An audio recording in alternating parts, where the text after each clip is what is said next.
Hi again, Michael Sipe of the Strategic Advisor Board and owner of Sipe Coaching and Consulting, where I help entrepreneurs find a greater sense of satisfaction in their personal and work life.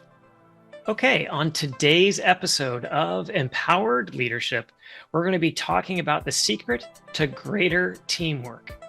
Now, many of you might know from previous episodes of Empowered Leadership that we talk about energy levels, and specifically, our energy is our thoughts, our emotions, and our actions that we take throughout the day that shift up and down on the energy level chart. But for teamwork, energy level 5 is sort of the optimal level of energy. And what do we characterize energy level 5 with? Is with collaboration.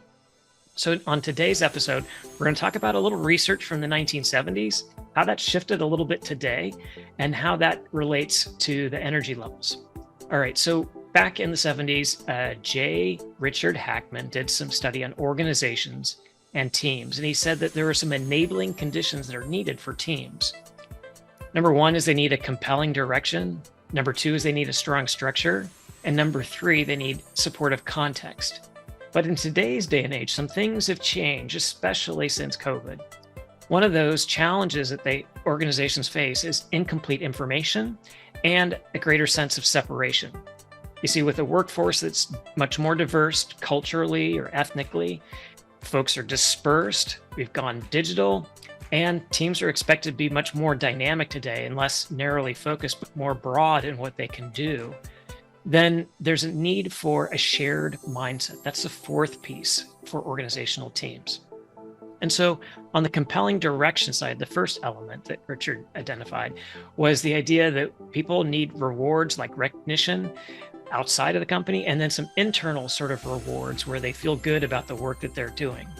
Also, on the strong structure side, you need the right mix and number, meaning we need the right number of people. You don't want it too large, too small, and you want the right skill sets. So people that have those specific skill sets to get the job done. So you want to build that strong structure around that.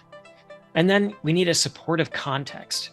So with people being remote, the challenge is to make sure that they have the same resources.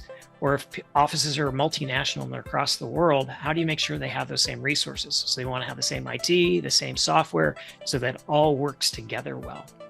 All right, now here's the area that is new, is the idea of a shared mindset. Basically, what we want to do with that shared mindset is foster a common identity through purpose and a common understanding of what the purpose of the whole organization is and how that team relates to the whole purpose. Now, what that'll do is it'll generate thoughts of being together, meaning we're part of something. So what we want to do with that is we want to make sure that people understand and know that they're valued and how they are valued specifically within the team. Now, understanding how each person's skill sets is critically important so that you know that the person who is in 2 states away from you in a remote area from where you normally work, what exactly is that person bringing to the organization? Well, if you know their skill sets and know specifically how they're contributing, then you're open to working with them.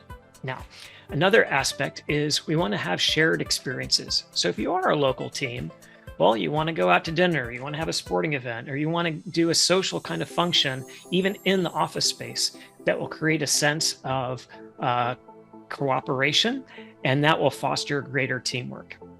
Okay, so of all of these, right, I think the shared mindset makes a lot of sense because we are a much more diverse and much more remote kind of workforce today.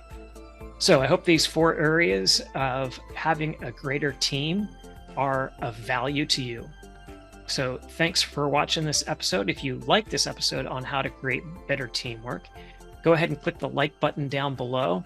And don't forget to subscribe to more information on the SAB channel. All right, thanks for watching.